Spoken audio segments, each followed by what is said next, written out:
Zong lan se gadu katana nun ron lana min mangai tu Emmanuel Zong lan se gadu katana nun ron lana min mangai tu Emmanuel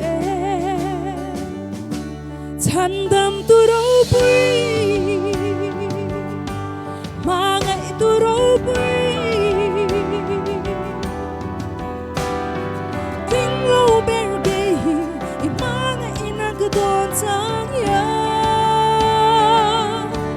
Lomin kakadle chui Hey se gadu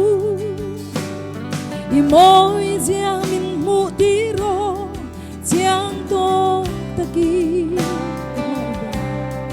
Kamangai ber Kadu samber julal pa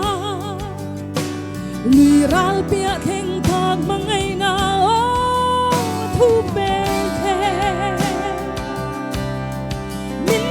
tiro Chandam turau pui Mangai turau pui Tinglo bergehi Imangai inagadon sang ya Lomin kakadle Hey min zirtirang Zong zong mangai tur ci Kay kain mangai anga Kaveng te mangai turi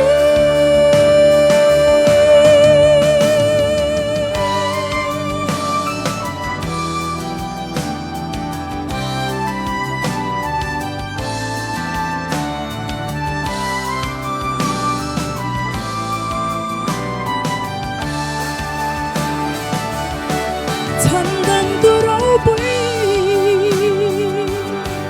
Mangai turau pui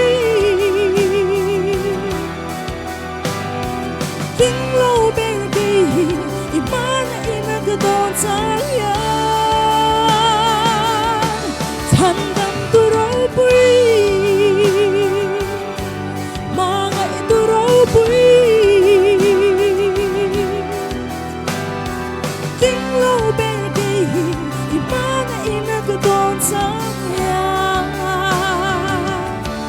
Lomin kakadle chui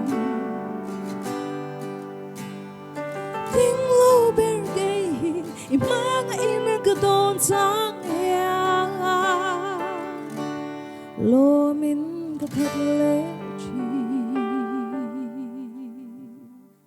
Amen. Lalpan ropa na sang rase.